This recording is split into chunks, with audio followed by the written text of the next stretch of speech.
clarifying questions, please use the raise hand reaction at the bottom so we can ask you to ask the question in the middle of the talk.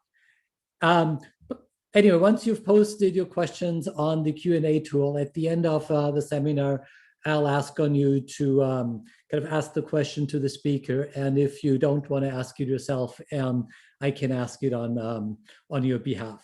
So without further ado, I really would like to introduce Katie Genadek, who is going to talk today about the Decennial Census Digitalization and Linkage project. So Katie received her PhD at the University of Minnesota in Applied Economics in 2012 and is currently a research associate at the Institute for Behavioral Science at the University of Colorado, Boulder, a faculty member in the Department of Economics, but she's also with the US Census Bureau. And looking at her CV, she's published across a impressive and broad range of relevant topics, from measuring all-cause mortality with the census to race ethnic differences in non-work, at work, in same-sex couples shared time within the United States, unilateral divorce and time allocation, and the Great Migration, residential segregation in American cities during the 20th century, just to name a few. And Katie has really succeeded in leveraging kind of unique and special census data to both publish successfully, but also widely across different journals, across different disciplines. So we're delighted that she's presenting today at the Colloquium, and we look forward to hearing you talk about the Census Digitalization and Linkage project. Thanks for joining us, Katie. Thank you for having me. I'm really excited to be here. And thank you for Dr. Song, if she's able to come or hop on, because she invited me. I am going to share my slides. And thank you for the lovely intro. As you mentioned, I'm here to talk about a big project I have that's ongoing. And in fact, the last talk I gave was in person. So the second last talk was this one. And it was a year ago, and we've made progress since then. So that was exciting. When I went, I was like, yes, we're further along. This is work that I'm doing out of the US Census Bureau. I'm an economist at the US Census Bureau, but as was mentioned, I'm actually located at the University of Colorado, Boulder, where I do research out of as well. So, and this is joint work with my collaborator, this big project. I collaborate with Trent Alexander, who is a historian out of the University of Michigan at ICPSR. We've been working together for a long time on this. So I've had the luxury of working interdisciplinary for a while, and I'm gonna tell you about that. So just a little overview about what I'm going to talk about today. I'm going to tell you a little bit more about me to sort of situate this work. I'm going to talk about the longitudinal infrastructure in the US and what we have going right now in terms of full population linked data. I'll tell you how we link data at the US Census Bureau, because that's pretty important for this project. And then what's missing and what we're going to do about it, and our plans and what we've been doing. And I'm also going to mention a little bit at the end about access, how you can actually use these data, which is maybe my most exciting part. So I worked as my sort of special access to data that was mentioned, where I was really brought up, and why I did my PhD at the University of Minnesota is because I worked on the IPMS USA project. So in a rare story about people and their PhDs, I actually only applied to one university. I had used IPMS data to do my master's degree in economics. And I was like, I just want to go work there and work for them and use that data. So I was very focused that I wanted to be at the Minnesota Population Center, and that's what I did. So I worked on IPMS USA for about a decade. Trent Alexander, who I work with now, actually hired me to work on that project with him. So that was sort of our origin story of this whole project. Started back then when we were recovering 1960 decennial data and working on making data available for people in the US, public data. So I was at the University of Minnesota. In 2016, I started working for the US Census Bureau. So right before the 2020 census, and we started going there. Trent actually worked there, and he hired me to come work for him there. So again, so I joined the Census Bureau to work with him, in part to come work on this project. So we've been developing this over about a decade, and I got to go work from Colorado. So my husband took a faculty job out here, and this was just a nice way for me to be able to stay working in the census data, but also work from Colorado. So what am I going to talk about today? This longitudinal infrastructure in the US. big population level data. So right now in US data, right, we have full count census data from every decennial census going back to 1850 through 1940. And this is public because census data becomes public after 72 years. It's public. Basically, you can access it. And there's been a long history of linking this data. So the historical demographers, if any of you are involved in that world, have been doing this linkage and working on linking these data over time at the individual level to do research for a long time. Initially, a lot of this was done by hand, sort of aided by genealogy sort of techniques. And now there's sort of been more automated methods. So more and more people are trying to use machine learning and natural language processing to get these data, sometimes from handwritten form, and link them over time so we can use them for research. In general, they're kind of low linkage rates because of the limited information in them. They're linking on things like name and birth date, birthplace. And there's a lot of common names, right? You can go back and look at that social security data and see like all the Sallys going back in time, all the Marys.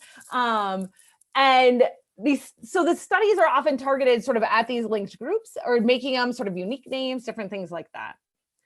The use of complete count data in the past 5 to 10 years has been huge in making this possible. Sort of the first linked data were samples. Now we're using vital records. The Life M project out of Michigan with Martha Bailey is trying to improve by using birth and death records to improve these linkage rates, especially not just for men. That was sort of the other piece of it. From 1950 to the present, we also have some data available. Mostly this is restricted data. So at the Census Bureau, we have these data, some of these data, and I'll talk about that. And we don't give researchers access to personally identifying information, but we do give you access to anonymous linkage keys when we have them so that you can link full count census data over time and use it in a restricted environment. Again, these data aren't public. The 1950 will be available in April 2022. So people are going back in time. That's exciting. The linkage strategies are similar when we're using these more recent data, but they're also a little bit higher quality because we have richer data. So we have more administrative records and more information that we sort of hold and protect at the Census Bureau. So we can use those over time to help us identify these people and put unique keys on them. However, a lot of these data, administrative records, census data, they're not made for research. They're not always doing this for research, right? We're doing it for other purposes to help the Census Bureau, to help the Department of Treasury, things like that, to help the Social Security Administration. So they're not always used just for research, and that can create challenges in using the data. So I'm going to talk a little bit more about how we actually link these data. So in the sort of field of linkage, what we're doing to create our linked data files that we have at the Census Bureau. But even before that, we're able to link this data because we have significant authority to get data from other agencies. So not everyone in the federal government can do this. As most of you know who have worked with international countries, the US is kind of special in that we have a lot of statistical agencies, and we actually can't all easily share data. It's very difficult. However, the Census Bureau has a unique authority under Title 13 here to bring in that data from other people and use it to help measure the population, to do statistics, to analyze the economy and the population, and to capture the decennial census, to capture people. And we link people over time for those reasons. So a lot of the data we hold at the Census Bureau, researchers can use like you. So you can go to your RDC, your research data center, and use these data. And we have a lot of these data. So we have data from a bunch of different federal agencies, and these are also the data we use to link the census data together. So we have definitely lots of SSA data, tons of business IRS data. That's sort of the reason for the RDCs, Medicaid and Medicare data. We also have various different state level data, and it depends on what state it's coming from. And we have some third party data. So I just read a proposal that was looking at migration and housing information from Black Knight. So we have that Black Knight data that he's able to get linked in with our census and survey data. So the Census Bureau links this federal, state, and third-party administrative data to state and census survey data. And we do this over time. We try to link people over time to improve our surveys, to make new data products, and to support related research. So that's the #1 goal of ours, is to improve our sort of data capture, to improve our data frames, to improve the census. And that's the #1 reason we do it. But with the nice byproduct is then people can use it for research as well. How we link the records is that we've built a sort of common composite file of administrative records. And this contains important personally identifying information that we can use to assign linkage keys. So we have this big composite record file, and we get something like a census in, and we use name, date of birth, your sex, and place of residence to link you to our composite where we have you and your protected item, we'll call it protected identification key. So that's at the bottom. So that's our unique anonymous identifier. This administrative records composite is built primarily from the Social Security Administration's NUMINIM file, or their numerical identification system file. So it's from SSN applications. We also have PICs, we also add to that other information. So information from other administrative records and from census data. And we're able to then put PICs on people with ITINs. So this is who we're able to, we have sort of this SSN base and ITIN base. Once data has a PIC, you can link it to any other data set that has a PIC. We remove the PII from it, and then research can use it across these data sets. So we're able to assign PICs using this sort of composite record matching system. And so we can do it to almost everyone. So in 2010, we assigned PICs to 91% of the US population that was enumerated. 2000, it's a little lower, 89. ACSs are actually higher. We get about 94%. Going back in time, it goes down. So you can see there, so the 2010 CPS, the 2008 SIP. So again, we don't assign PICs to everyone due to linkage error. However, the linkage, we've had external reviews of our picking process, so we call it picking, are assigning PICs to data, and they come back very high. So there's like the chance of, we sort of err on the side of having very few people with the wrong PICs at the cost of having less people with PICs.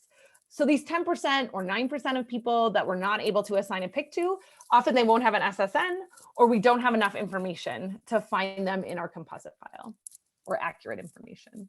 One time the direct, just like actually not that long ago, someone that works on the ACS was like, what do you do with all the Barack Obamas? So a lot of people like put different names down, but it's still good that they're filling out that information.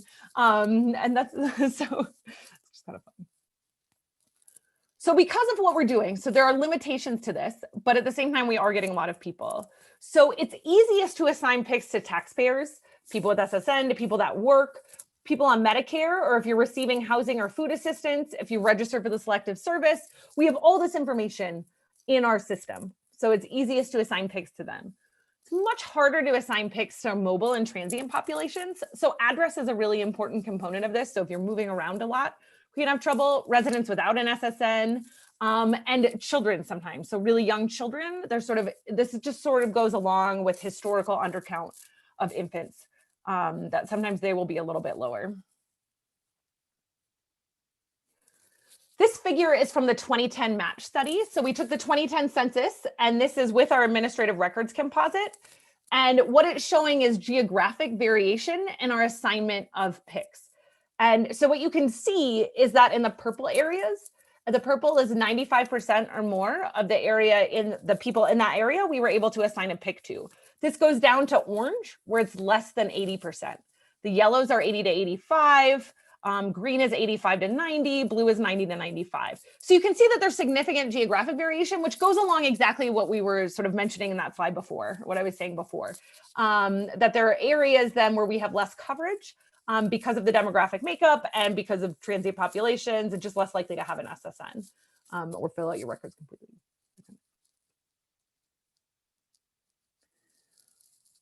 So we obtained the records from the 1940 census. The 1940 census became public in 2012. IPUMS got that data. So while I worked at IPUMS, I actually worked on this, bringing in the 1940 data from Ancestry.com. And you can go use that 1940 data right from your IPUMS website. They also have a restricted version of the data that has names and other PII. So the Census Bureau obtained that data from them in 2015 to try to link it into the system. So to assign PICs to 1940 so that we're able to use it with these modern data. And what we had in 1940, right, we have name on the 1940 census, we have age, and we have sex.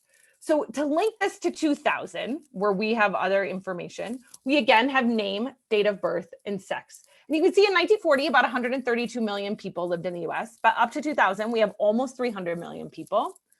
And if we link these directly together, like we would with a historical census, we would expect to get about 2 million links. So we tried to test that out. We get about 2 million links, almost no women. And this is just to give you an idea sort of the power of our administrative records composite, because that's what we used here.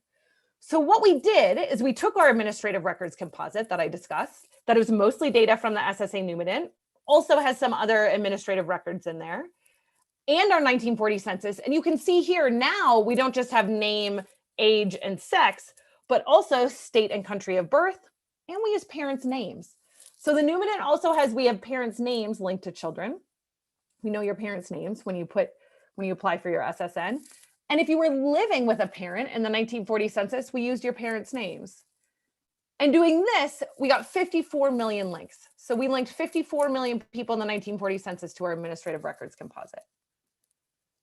2000, we primarily used place of residence. This was really important with our administrative records composite, in addition to name, date of birth, and sex. And there we get almost 250 million links. So now when we combine these together, we now have 26 million links between 2000 and 1940. So the 54 million people we were able to put pics on in 1940, we're able to link 26 million of them to 2000. What do we expect? Note, if we think every link was possible, so based on sort of, our mortality estimates, we would expect to have 41 million. So we're getting a much higher linkage rate than we would have done having just been direct. This data is available for you to use in the Research Data Center, by the way. Anyone can apply to use the IPMS data with pics on it, linked to 2000 and our other data sources. This is what the pics looks like by age and sex.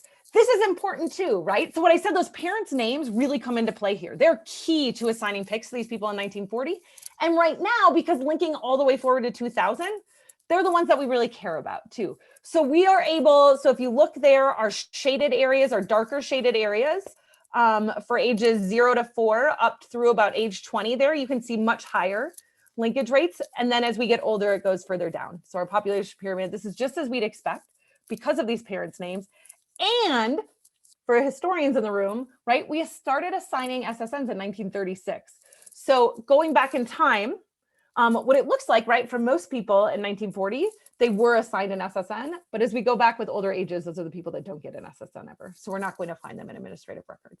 So this is exactly what we would expect to see. And we were really pleased and excited about this. However, I keep talking about this 1940 to 2000. And the piece, this is the piece that's missing, right? So we have 1850 to 1930. This is the big missing link I'm building to. We have 2000, we have 2010, we have the ACSs, and we have to link the 1940 census all the way up there. But we're missing this middle part, right? We're missing this huge chunk of the last century. And why do we not have this? Why is this hard? Why do we not have this linked? Well, we have microdata for these years. Well, for 1960, 70, 80, and 90, we have microdata at the Census Bureau. You can request to go use it in the RDC. It's anonymized microdata, but it doesn't include names. It was captured by something called a Fosdick machine that was reading bubbles, sort of like your SAT test you filled out. So all we have is the machine readable data for those years and no names. Names are hard to capture. They're handwritten on the census forms. In 1990, we have handwritten data from individuals. For the other years, they went to enumerators. Your handwritten in there went to an enumerator and they wrote it in. So they're cursive, they're pretty messy. These images of the census form are stored on 250,000 microfilm reels. So we have microfilm images of the decennial census scans.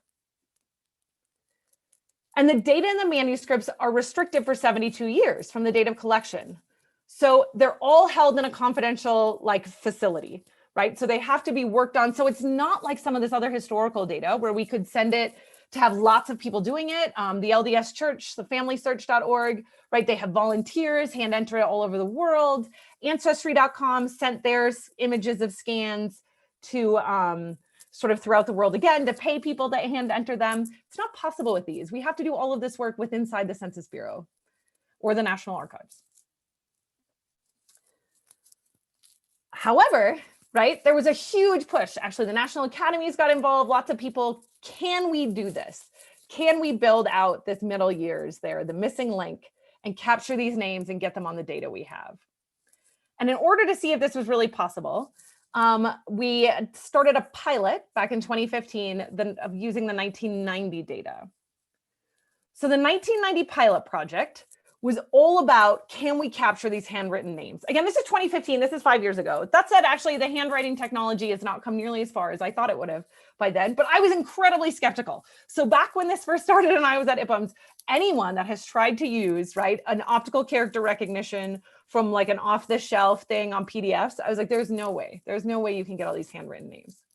I was like overrun, which was great. But part of the reason I was skeptical is because this is what it looks like. So in the 2020 census, right, if you filled it out by hand, you put your name in a little block, right? You did block letters to make it easier for us to capture it by machine. In the American Community Survey, you have blocks where you fill out your last name and first name, and you're asked to print, please print. Look, that 1990 census is an image. It's like a scan of an image that then we have to take a digital picture of and then get your handwriting off of it. And you would see there in 1940 kind of what it looks like as well. So we're really skeptical that we were going to be able to have high quality enough character recognition and handwriting recognition by machines to do this. And it's just way too expensive to type them all in by hand within the confines of the Census Bureau. So we need to scan these original forms into microfilm, create truth data so that we can then create a machine learning algorithm to capture the names, conduct this OCR, machine learning to capture the names, and evaluate the output. And that's what we did. Part of the reason we started with 1990 is because, as I mentioned, has lots of different people's handwriting. So it's every household. So it's legal. For this project, I got to go and look up my own family, right? Like back in time. And it was so wonderful. I could see my dad's handwriting like right on there. It was incredible. And that was perfectly legal because it was me and my. So these are fake names. This is what a 1990 form looks like. So this is what we're capturing. I'm capturing each of those names across the top. You can see this is an example, but handwritten names there. I'm going to capture their age. And the other nice thing about 1990 is that number at the bottom there, that's a unique key to hook us to the data, the microdata. So that data has already been coded for us there. So we just need to get that number and get this other information so we can hook these names to the data we already have. Sometimes it's bubbled in or printed. So sometimes it's typed like that. This is actually a pretty major challenge as we discovered. This is one of our big challenges that we're going to have to overcome in the next 5 years. This is what it looks like. So this is an actual image of these like bins with our microfilm reels at our National Processing Center. So our Title 13 National Processing Center in Jeffersonville, Indiana, is where we store copies. These are actually copies of the reels. The National Archives has the original reels. Totally random. My 7-year-old watched National Treasure for the first time this weekend. I actually have not seen this movie. He watched it with his dad and I wasn't paying attention. And it involves the National Archives. And man, this was like the first time he's had any interest in what I've ever done when he learned that I'd got to go to the National Archives. So pretty exciting stuff. I feel like we're maybe a little bit cool now. But these are our copies. So this is at the Census Bureau. We actually have a team that uses this information. There's something called an age search team. You can Google it. Actually, the Census Bureau will look up information on a family member if you want in the censuses, if you can't find their birth certificate or things like that.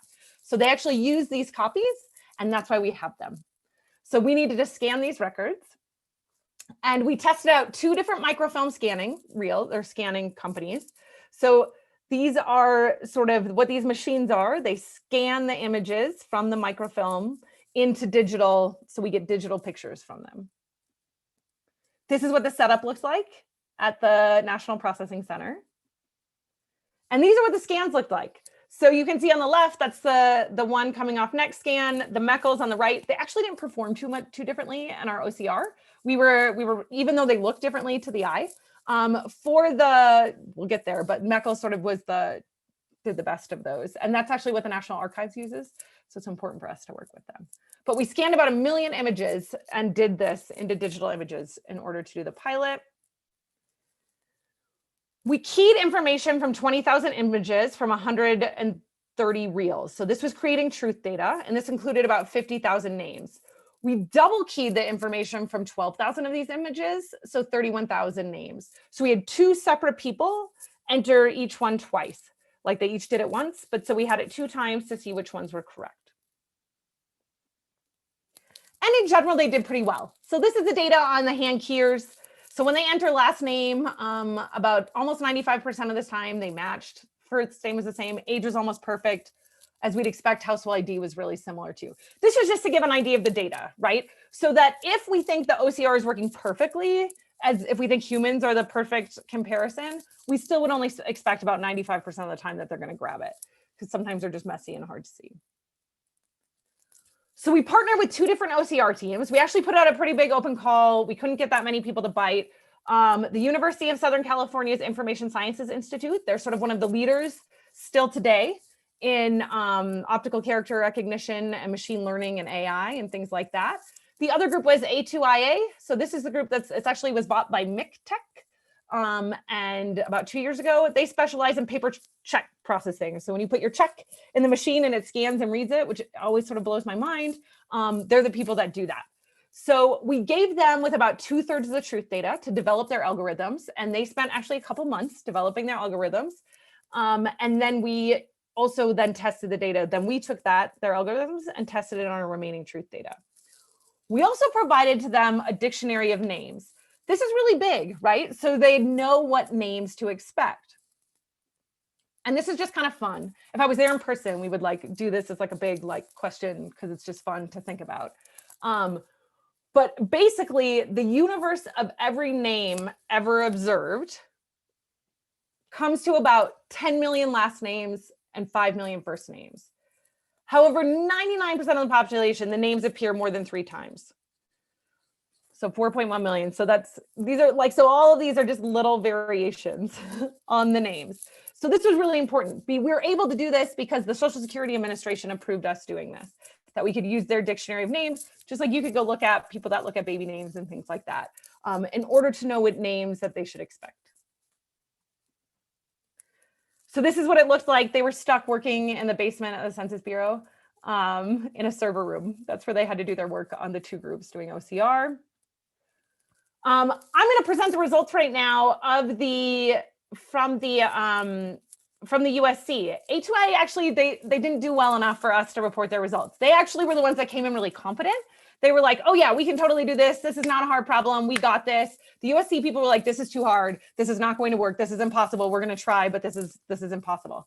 And I'm presenting the results from the double keyed data. So from that 99% that matched.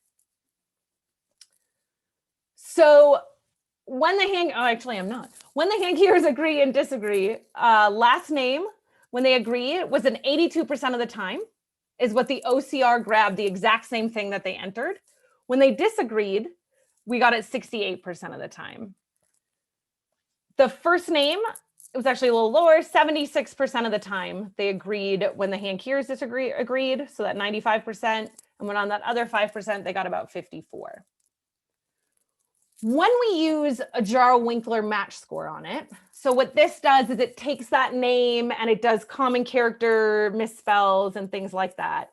Then we could match it to the name we had 90% of the time. And we did it on both of them.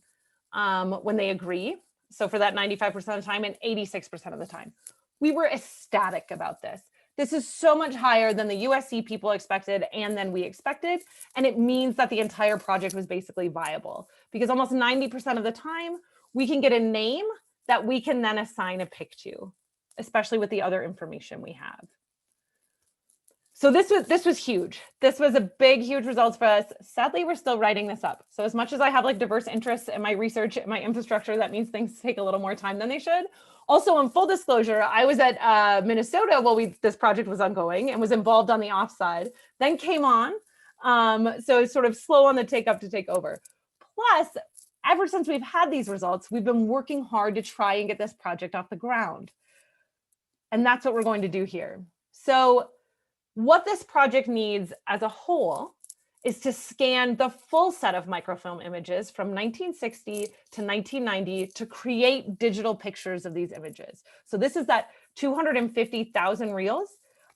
This is like 8 billion names, more than 8 billion. It's incredible. Then we need to use the OCR that we did here to capture the names and other information from the scanned images. We need to link that data to the already digitized data. As I mentioned, in 1990, we had that really nice little number to link us into the data. Well, we don't have that for 60, 70, and 80. It's a little more creative. We have some linkage work to do there. It's possible. I spent a big chunk of 2018 making sure it was possible, but you have to use lots of information captured on geography and then individual information to test it so that we can get it to the right person. Finally, we're going to do all of this work to create a pick crosswalk, to assign picks to these individuals and have a crosswalk sitting there for researchers to use. So we currently have support for this project. So the 1990 project was supported by NSF, the National Academies, the Carnegie Foundation. It was called the American Opportunity Study. We got additional money to do the feasibility, especially with 60, 70, and 80 from Stanford University and the Hewlett Foundation. And the original estimates following the pilot estimated that this was going to cost $30 to $40 million to do. So that's partly what happened. It went a little bit on hold after that. That's a lot of money for infrastructure building and to do historical data work. However, as storage got cheaper, estimates got closer to 20 million. And we're hoping we come in close to that. We did some funny work to probably make that happen, but it's exciting. So hopefully it works. We've now obtained funding. So some academics got involved to help us obtain funding from a number of different foundations, including the Ballmer Group, the Overdeck Foundation, Arnold Ventures, the Gates Foundation, the JPB Foundation. Trent and I secured the final $1.5 million from the National Science Foundation this past summer. So that was super exciting for us. We now have the full amount.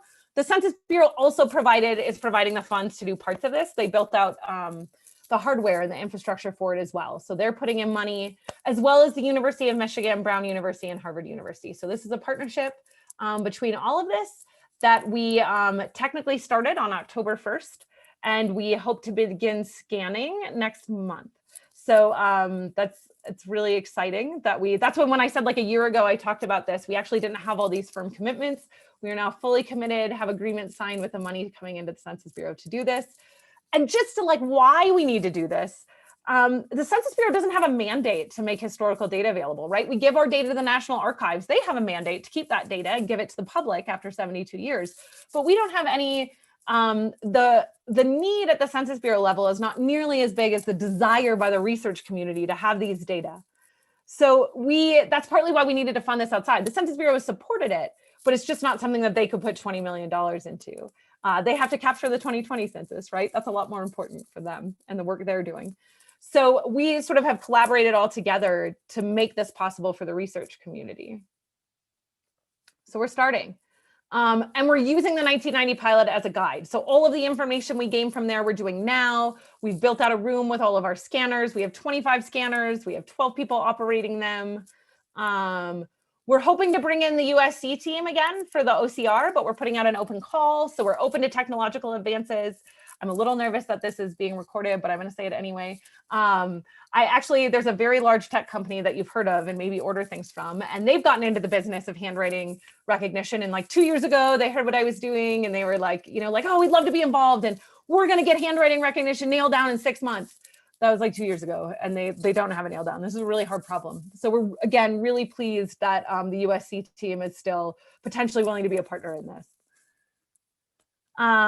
We're also developing our linkage. So a big part of our NSF grant was about furthering our linkage capabilities at the Census Bureau and assigning picks, sort of advancing our methods for these unique data and try to do even better than we did with 1940. As you can see here, we have this is a difficult sort of slide to see, but sitting on your computer in front of you, we have really different things in each census to do this with. We have different challenges in each one. We have finer geographies in some years. We have street addresses in 1990, but we don't have addresses. We have very little geography in 1960 altogether. so we have to use different things in each year and sort of work hard to assign these picks at the highest level we can with the lowest amount of error. So I just want to like end my piece here. I'm doing all right. Never know how much you get talking fast and slow about these data. And partly what going all the way back to like, when I was very young, I wanted to like work for IPUMS and disseminate data. All I want, right? I'm so excited about this project, and what drew me to it is really changing the path to using large linked data for researchers. A lot of you probably are very well aware of research going on using linked tax data over time. That linked individual tax data is really hard to get. And I have research projects using those data. They're so difficult and messy. Administrative data is confusing. I'm a demographer at heart. Census data is beautiful, right? It's household level data that we understand, and we've taken, right, really great care to have it be what we want and good. And so to have that linked data over time that anyone can apply to use is huge. So expected by a lot of these data are already here, right? We have these historical data, 1850 to 1940, and then the 2000 data linked to 2010 in the American Community Survey, and will be linked to 2020, linked to all of our census surveys, linked to administrative records that researchers can get. So you can apply to use the SSA Numerator and get it. You can get Medicare and Medicaid enrollment records. You can also bring in your data and have picks assigned to it. So if you have a special data set sitting there, I'm actually working with a team right now. We have a randomized control trial that we're bringing in, and we're assigning picks to it so we can link it into this infrastructure and follow people over time. So by building this middle piece out, we're going to unlock a whole area of research that's never been possible before, and really understand many intergenerational processes, many different life course things, exposure to pollution in schools and different things over the past 100 years. So mostly I'm trying to get you excited so that you start thinking about what you can do with this data and go use it. And you do that through one of our federal statistical research data centers, which you have one very close to you. And how you get things going is you talk to your RDC administrator. You can also email me anytime. As you can see, I get very excited about helping people with their research and getting them going. And I'm happy to talk to anyone and get you started and get you moving, take your questions so that you can write a proposal to use these data. We have a proposal process at the Census Bureau. There's like an online thing you fill out. It's gotten much more efficient over the past 5 years even. There's an outline, you fill it out. This is so much easier than a grant application. That's what I tell people. Often I see them about 10 to 15 pages about what you're gonna do. It actually just makes you think about what research much like a grant proposal before you do it, which is sometimes goes counter to how we are as like researchers, but it's so healthy, right? To think about what you're gonna do ahead. You also have to write a benefit statement where you benefit the Census Bureau. So in order to let you use this, what the Census Bureau is saying, we think this research is so important. If we had the money and the time, we would pay for it ourselves. But instead, you're going to do it for us. But this is why you have someone who basically works for you and the Census Bureau help you out with that. And that's your research data center administrator. You sometimes have to write another little statement, talk to people over the phone, and then you wait for approval. So I've heard a lot of horror stories about how long this process can take. I've seen it happen in 6 weeks. I've also seen it happen in 6 months to a year. It varies. It depends on you. It depends on what you're doing. It depends on if there was a decennial census going on at that time. But that's something to have expectations about and plan for. Then you become a federal contractor. So then you get special sworn status. There's a background check. You become basically an unpaid federal contractor. So there's some little rules about that, and I can definitely take questions and help people out who are interested and think about what they want to do. But this process itself is not nearly as difficult as like the cost to the benefit ratio of how amazing research we can do with this data. I mean, something else I should mention is before 2018, the Census Bureau didn't actually let external researchers use data linked over time, use census data, because they felt like it was we take people's confidentiality really seriously, obviously. And because you're required to fill out your census, they were very nervous about people linking over time. So starting in 2015, we had a pilot project to have external people use it to show that they could do it like responsibly, which we all know as researchers, of course that's the case, right? Like we're not looking at people, we're doing research. So this is what now anyone can do it. So this is very new. So not that many people have done this yet. There's so many opportunities to do things that haven't been possible before, even before this sort of missing link is filled out. I also just want to mention, because I'm on here and because it's happening next month, another sort of, when we're thinking about sort of these administrative records linked into this infrastructure, if any of you are studying crime at all, this is one of the new projects that's bringing in criminal justice administrative records. And again, it's linked into this infrastructure I'm talking about. So we're going to have 2 sessions this month about it. So I just wanted to put that out there and put this out on the slide. So if anyone's interested, you can go sign up and hear more. And I won't be presenting, so you won't have to hear me talk more, just taking questions. And again, you're welcome to send me questions anytime. So that's, I'd love to open it up and take questions now if people have about the data or the project, things like that.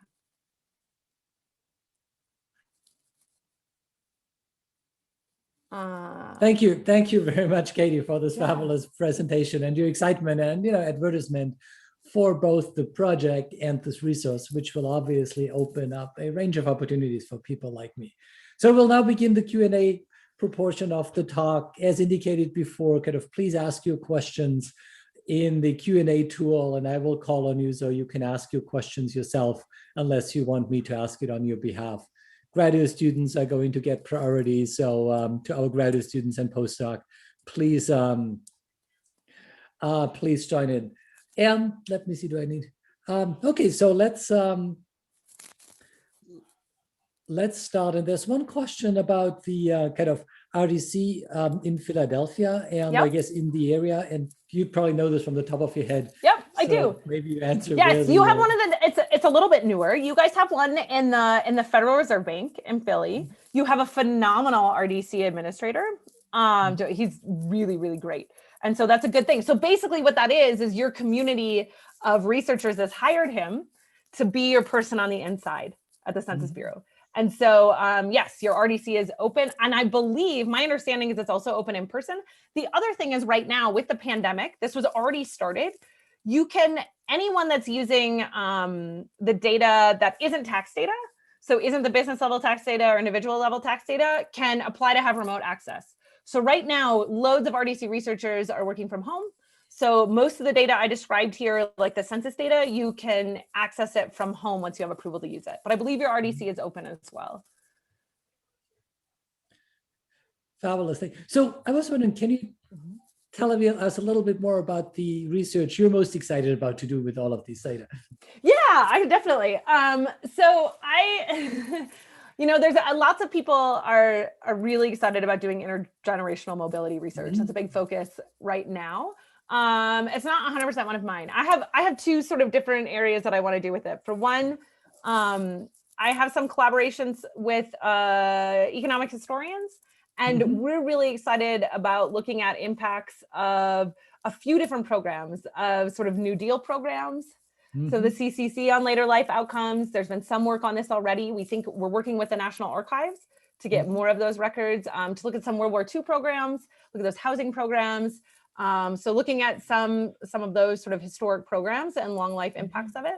I'm also really excited, I think a really understudied area right now in terms of, kind of with the intergenerational mobility, but even outside of that, is really the progress of women over this period. And that, looking at employment and life, especially like even and with more of these inner household and things like that, things we haven't been able to know because we haven't been linking women as well over time. So I'm very excited about some research in that area as well. So can you can identify obviously intergenerational linkages, but can you also identify siblings in these data and trace them? That's our hope. So we're going to have, right, like you have siblings linked together at a household over time.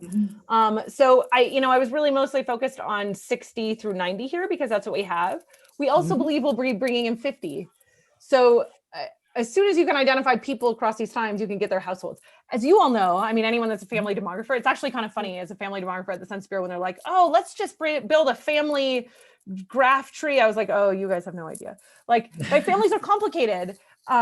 Siblings, hopefully we can get. It is easier to link for us in the administrative records, parents to children. Siblings are harder.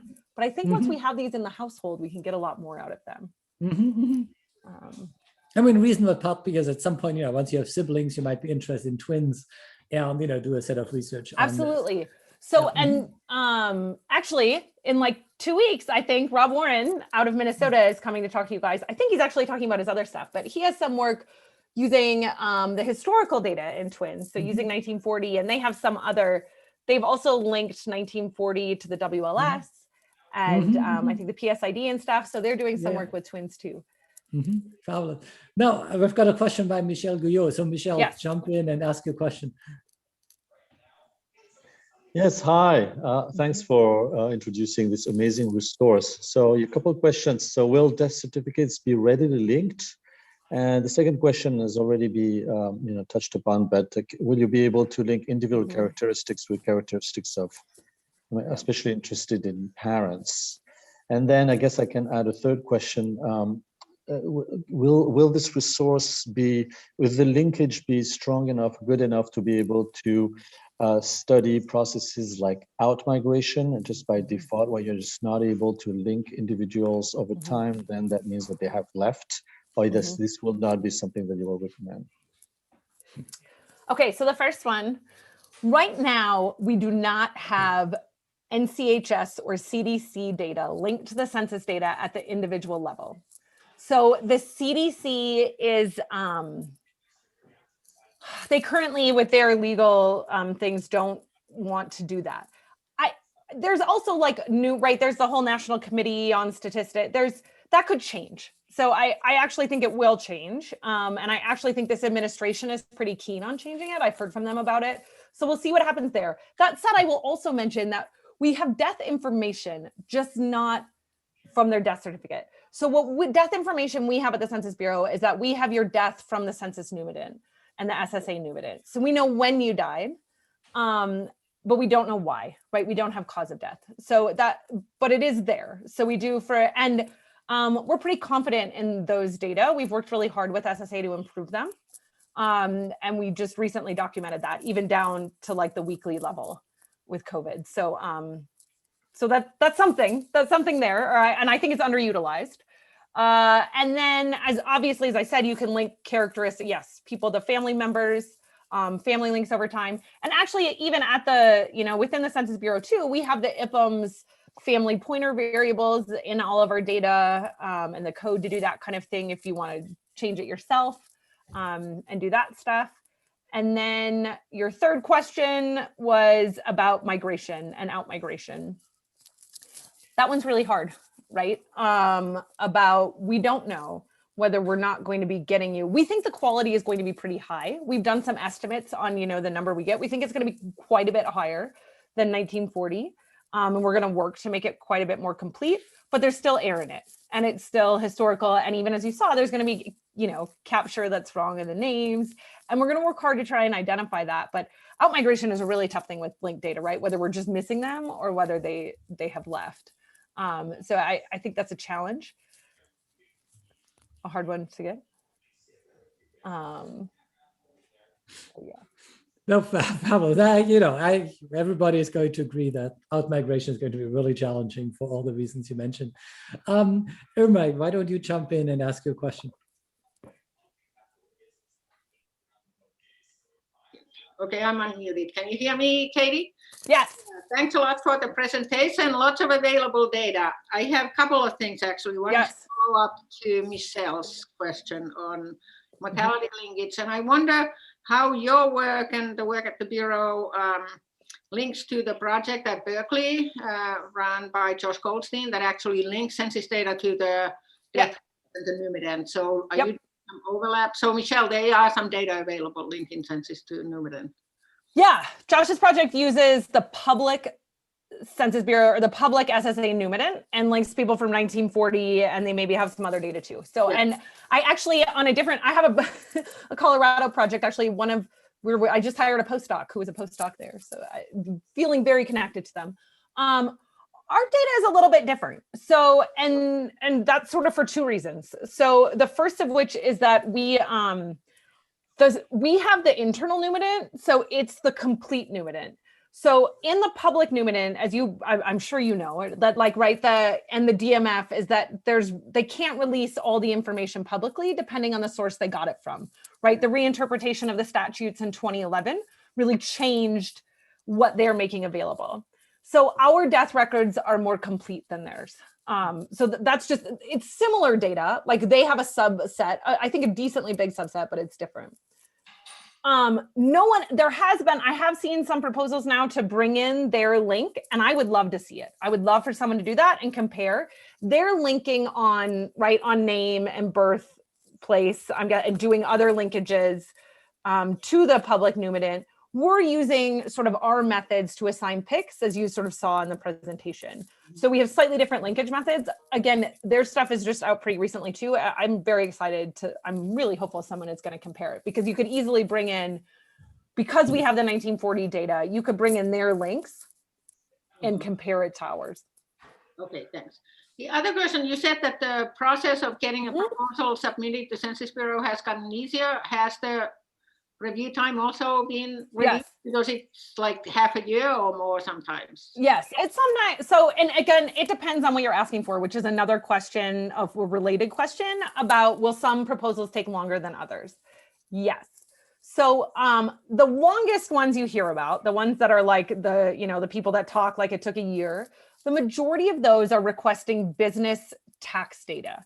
So the RDCs actually started to make business data available, like data about businesses from IRS and from the Census Bureau, because they don't always have public use data. So we as demographers have amazing PUMs, right? Like we've always had amazing PUMs. I mean, not always, but so for a long time, we've had really great PUMs data. They don't have it. So those requests take a lot longer because the IRS approval takes a long time. However, so for the census, if you're just requesting census data, so let's say you are requesting census data linked to the numinant death data, I would expect once you finish your proposal and put it under review, you would have a decision on that in 3 months or less. So SSA approval only takes a month. The Census Bureau usually takes between 6 weeks and two months-ish or a little more. Occasionally you'll get an R&R. Most of those on our reviews, most of those have to do with feasibility. So if you've proposed to do something that just really isn't possible, or they have concerns that it's not, like you need to explain more about how it would work, you can hopefully avoid that in the beginning. But in general, part of the process is like actually writing the proposal. That's usually the piece that takes the longest. I mean, for me as well. So right, I've seen people sit down so I was an RDC administrator too at Colorado. So I've worked in where I was your person helping you. And I had one person come and they sat next to me. They sat in the same building and wrote that proposal it was actually under 2 weeks. They went back and forth with me and it was done. I had other people that took a year to write their proposal. So that was the part that generally took the longest to me. But I think you can be up and running. I tell people to plan on 6 months, especially if you don't have SSS yet though. So 3 months to get started, a few months to have approval, a few months for your SSS, and then a month to actually get up and running. Thanks. Okay. I think there are other questions, so. Okay. No. Excellent. Thank you. This was a great discussion. So Megan, why don't you jump in and ask your question? That will take us a little bit in a different direction. Hi, can you hear me? Yes. Hi, thank you for your presentation. This was really interesting. I had a question. You did talk early in your presentation a little bit about some populations that get missed in this linking process.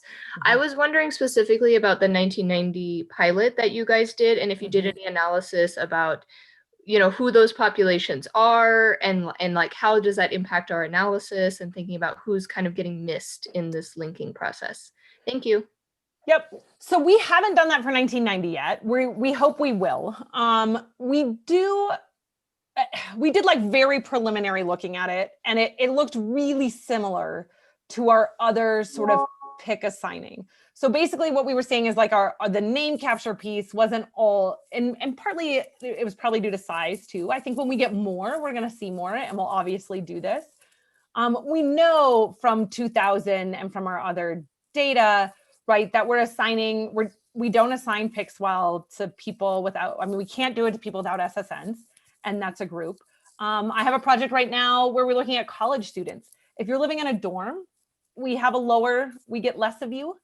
And then, I have there's a group out of California, and they were talking to me about their, people on WIC and SNAP and sort of the lowest level income sort of struggling, that a lot of those that they were seeing didn't have picks.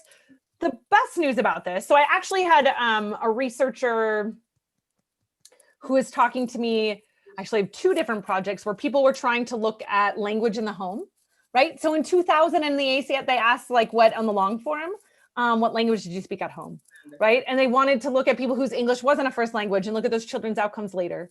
And they were really concerned that like, right, especially for some of these populations without SSNs that we're not assigning picks and not linking. That said, as any good sort of demographer and someone that uses census data, we know a lot about these people, right? We know what the full population is. So you know who you're missing and we know how to weight data, right? So even though they weren't getting, they were like, oh my gosh, I'm not going to get the full group.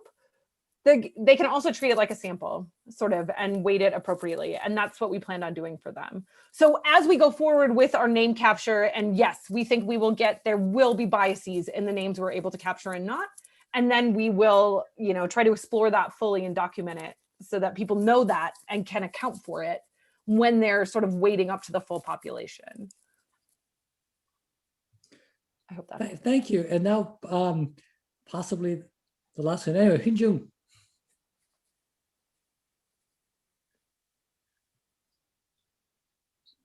Thanks so much for this useful information.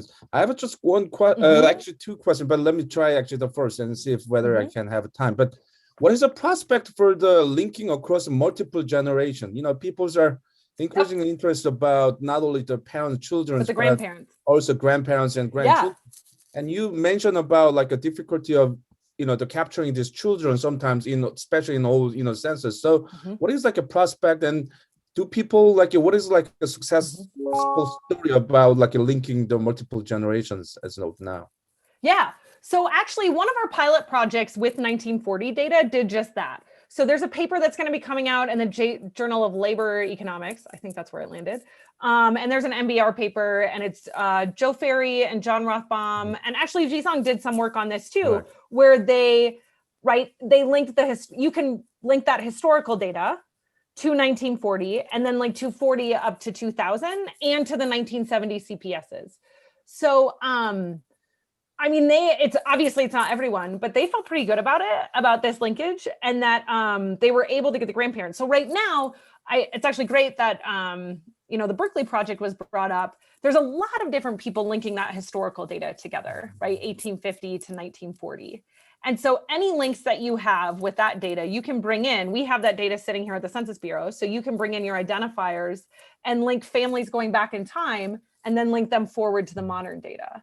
So that's exactly what they're doing in that paper. You can go, you know, you can go check it out. But I think this is like a huge piece of what all of this opens up. Like right now there's a piece of that, but so right now you're limited to like that, so 1940, and then you've got their grandparent, you know, their parents, and then their kids up in 2000 who are already pretty old, right? So we're sort of missing that middle component. And that's the piece that this is really going to open up, is sort of multi-generations of this intergenerational linkage.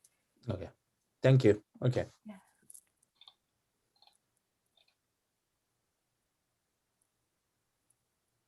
Hans-Peter, you're muted. Thank you. The final question by Alexander, possibly bring us back to some of the administrative issues. Yep. I see that, and we kind of said that some are longer than others, but the linkages don't take any longer than any others. Like right now, I mean, the change at the Census Bureau in the past 5 years has been just dramatic, right? They now sort of see this sort of linkage as much more acceptable and normal and good. And the other thing too is like the research coming out of Penn has been pretty powerful, right? And has gotten a lot of good, you know, has been good for academics, has been good for things. They see it as a really positive thing. There's been some pretty groundbreaking work done, and so they're very encouraging of it. So in general, I find that the linkage ones don't take that long at all, or like any longer than other use. Very good. And that brought us right to 1 o'clock when we end. Perfect. So again, Katie, thank you so much. This was, you know, fabulous, inspiring, and you're enthusiastic, which is always nice to see somebody gets that enthusiastic about your work and the larger project. And you're generating, obviously, a tremendous resource. So thank you so much for joining us. Thank you for sharing. And we look forward to seeing some of that work in print and in working papers. Awesome. Yes, hopefully I'll get to see you in person at some point there. And, yes, at some point we'll be able to travel again. Yeah, to see it. do something again. And again, feel free to reach out if you have questions. I'm happy to at least get you in the hands of someone that knows answers if I don't. Yeah. Okay, terrific. Thank you so much. Thank you. Bye-bye.